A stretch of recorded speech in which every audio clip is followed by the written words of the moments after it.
Get you down here a little closer to the action. This is actually a cylinder tool I built when I had some time to build one. I've got two different sizes. This size fits this one, and this size fits some of the bigger ones. You can see this pin's loose. I believe this one's for the main boom cylinder. So I do use proper tools every now and then. Not always, but every now and then. We're fixing to have a big splooge of oil here, I imagine. So I've got to go pick up some oil, some seals. I'm going to be spending probably most of my day chasing parts. I may not get both of these done today. I've got a little job in the morning I need to go do. Got to set a couple of cattle guards. It's a small job, but a job is a job. Oh, come on. Long-winded thing. That's the first time I've ever had these off of this tractor.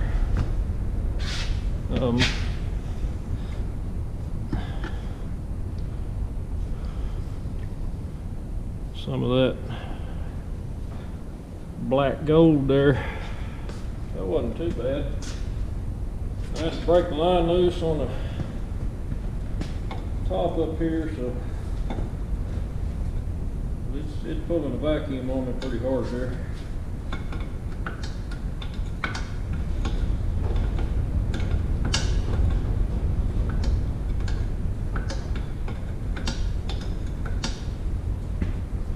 That ought to let enough air in there to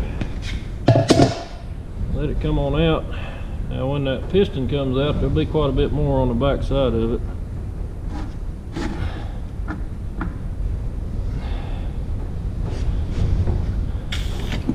You gotta be careful on these backhoe stabilizer. I mean, they're out here and they're vulnerable to rocks and dirt.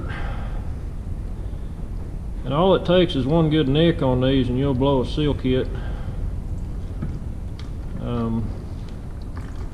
I'm just going to let that drain kind of slow. I'm afraid if I don't, it's going to come out in a hurry. I have a big hurry here. Quite a little bit of oil up on the top side of that. I might need a bigger bucket. Actually, that might work right there. Okay. So there is the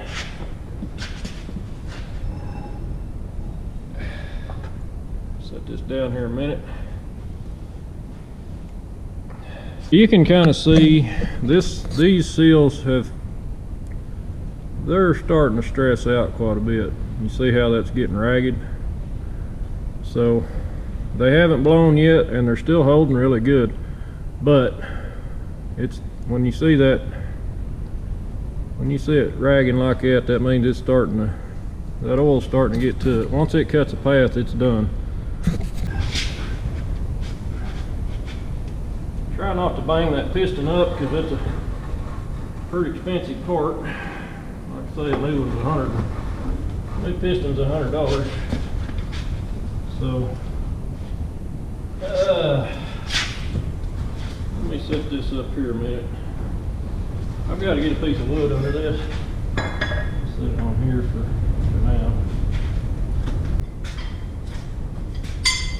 I normally don't use the impact on these. They don't usually work very well for some reason.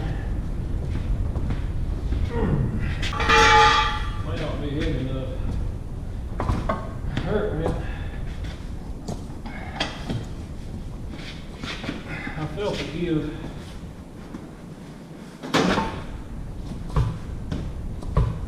There.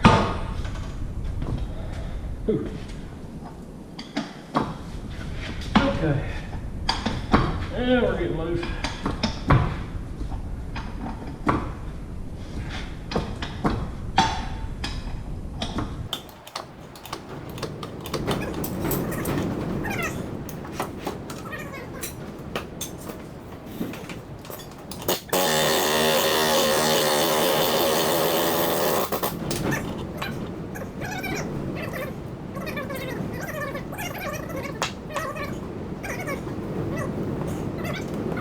Okay, so what I'm gonna do is I'm gonna pull this seal kit apart and take it with me to the Sealco. I think's where I'm gonna go. There's a couple different shops. That's one of them that you can walk in there with a handful of these seals and walk back out with sometimes what you need. Of course, when I did my old scraper cylinders on my little pan, they had to order them. So they don't always have what you need, but I think this is a fairly common one here. So I'll try Sealco, and if they ain't got it, there's another shop down in the city. I can't remember the name of it, but they're kind of the same deal. But there's the main piston ring, and I've got one kit that I bought online. But the reason I'm doing this is I want to be sure if I do both of them over the weekend, I've got all I need. There's a backup ring and an O-ring here. That's on that seals the external part. And if you notice, they greased that from the factory, and it's a good idea to grease it, because if you don't, I think it has a bigger chance of getting dirt shoved back up in there or in the threads and that kind of stuff. So, alright, this has a dust seal that's metal, got a metal back, and it's already starting to pop loose right there, so I can get the screwdriver in behind it. Sometimes you just got to tap down in there easy. You got to remember, you don't want to scratch your stuff up. So that's our external seal. That's the rod wiper is what that one's called. And I know I got a mess of dirt here, but I'm kind of in a hurry. Ooh, I see a crack in this one. This is why we're leaking right here. See that crack? Funny thing is, I bought a seal kit for this last winter and I was gonna kit it, and when spring rolled around and the weather warmed up, it quit leaking. But judging by this, my days were numbered. It was getting ready to go big time. So this one this is actually a two-piece seal, and this is kind of a weird one here. This one here is plastic. It's a hard plastic. And the next one is another high pressure rubber seal, or I don't know what this is called. It's probably not, it's not rubber obviously. But anyway, when this one goes in, it's a two-part seal, and this is kind of a little stiffener that fits down inside of it. And you always want to remember the groove side goes toward the groove side always goes toward the piston, or in the pressure side. Yeah, it's just kind of a rule of thumb on these. When you're pulling these apart, just be sure you see how they come apart. Unless somebody else has got into it and jacked with it, you're going to put it together the same way it came apart. But that being said, sometimes you come across stuff that was not assembled correctly. So in that case, you need to look at any diagrams you can find in books, that kind of stuff. But generally speaking, the way this works is you've got pressure coming in on this side, and it will actually kind of spread this seal out tightly against everything. So same way on the main, I call this the main seal on the rod, but it's got a cup that faces, it's actually bigger on this side toward the piston, and what that does is the oil pressure actually kind of swells that up when it gets to it. So that's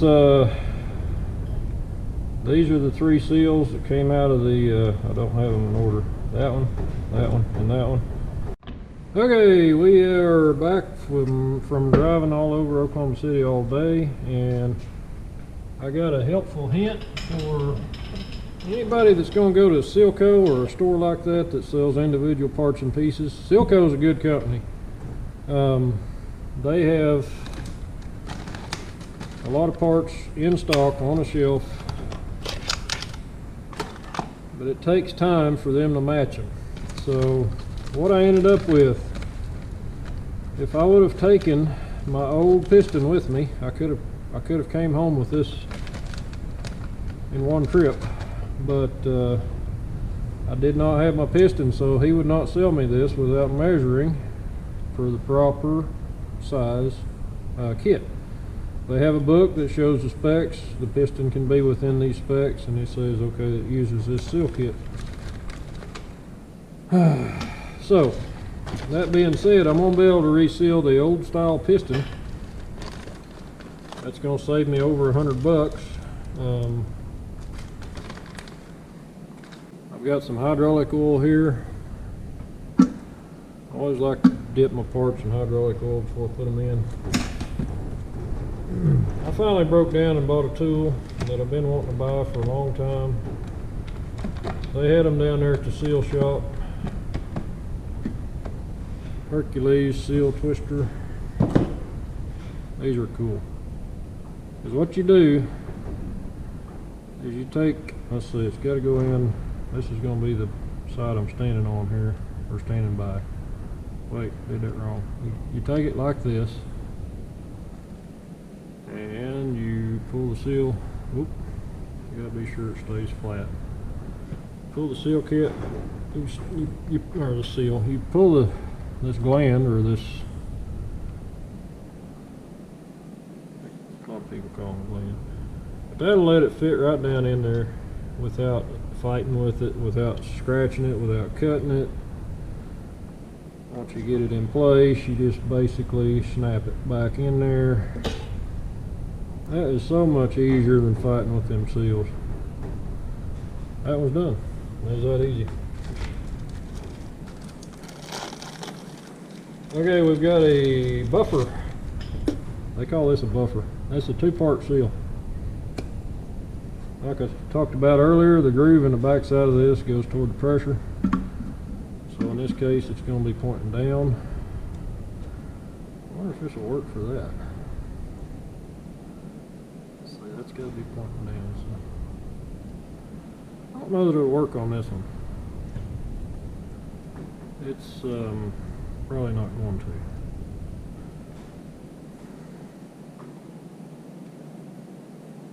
Yeah, it might.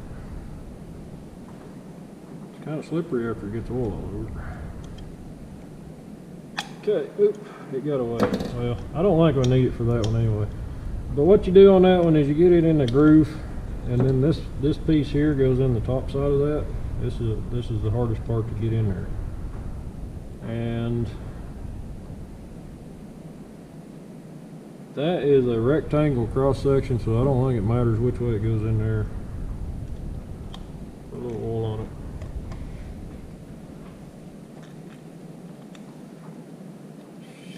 Snap it down inside of the other seal. Sometimes this is not that easy to do. It can be tricky. This is one of them seals that they had to make in two pieces, or otherwise you'd probably never get it in there. Okay, I got the top part snapped in. I'm going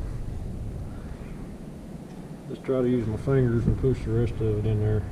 You don't want to use sharp tools when you're doing this unless you absolutely have to.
make sure your ring doesn't come loose. Oh, come on. I want to make sure that ring doesn't get hung up in there and try to peel out.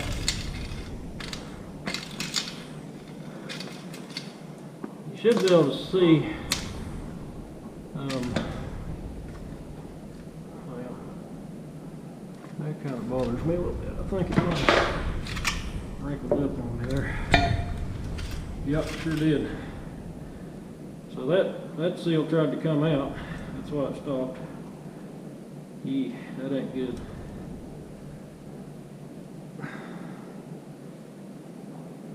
If I'd have kept pushing, I'd have cut that in half.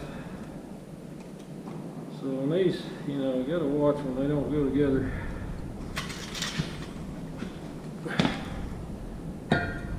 The way that you think they should could be a problem.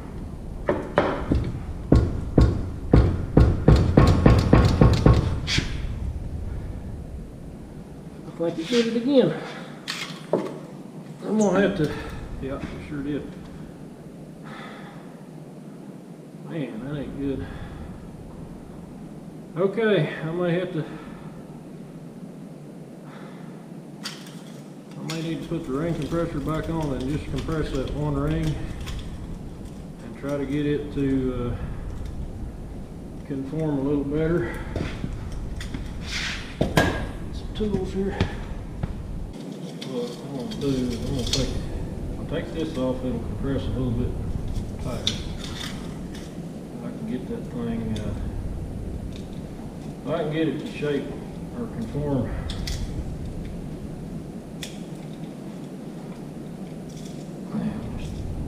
Up a bit. Probably not. Alright, that looks really good now. It's all down in there, good and tight.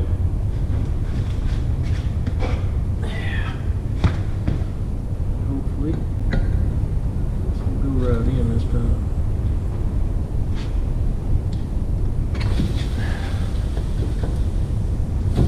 Just like that.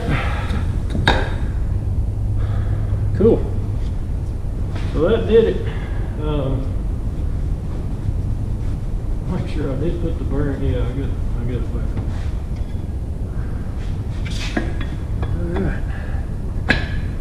Awesome. Yeah. We just tighten this thing up.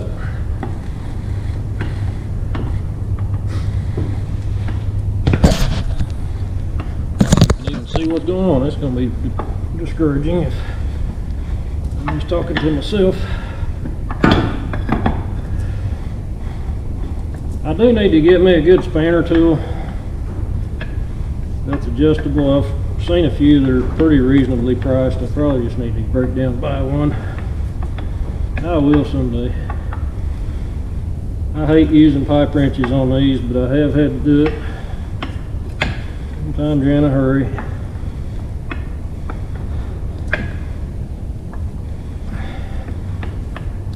I don't use any Loctite on the gland nut.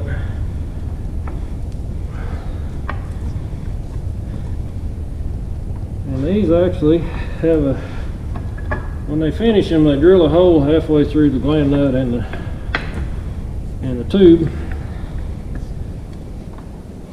So whenever you're done tightening up, it should line up, and I'm gonna have to tap it a little bit to get it to go. I need it.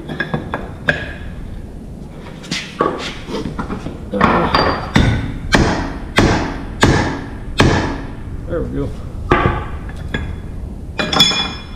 Perfect.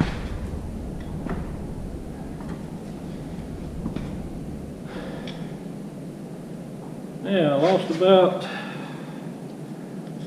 lost a gallon and a half of oil with that change there. With it pulling that off and changing seals. There's not a whole lot of loss. It wasn't too bad. So snug it up. Should be good to go.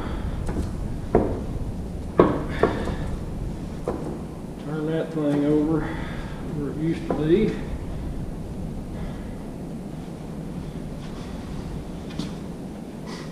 These pins out on the end here, they are in the dirt all the time. I really have a hard time believing it looks that good. I mean, this thing's never been replaced. But you guys that use machinery, grease it. And when you grease it, use good grease. Don't use that. Don't use the $2 stuff, a tube.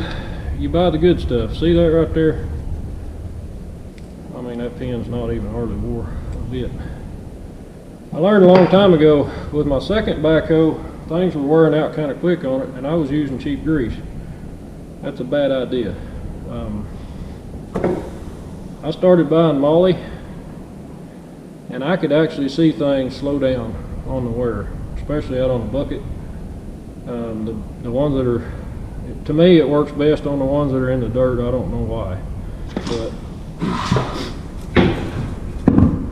it costs a little more, and it's pretty nasty to deal with when you go to wash it off your tractor. But if your tractor can live longer, I think it's worth it. So, this little project here is done for the day, other than tighten up the cylinder, or I got to tighten that hose up and snap ring back in place on there. Hopefully this thing will not be leaking anymore. We'll get all this grease washed off after we get the other one. I got to fix the other side, and I'm waiting on one seal. They didn't have it at the shop, so I'm going to have to order. Let's see. It's supposed to be in the mail, but it's coming up on Christmas, so it'll probably be toward the end of next week, I figure, before I get it. So hopefully by next weekend I can get the other side replaced.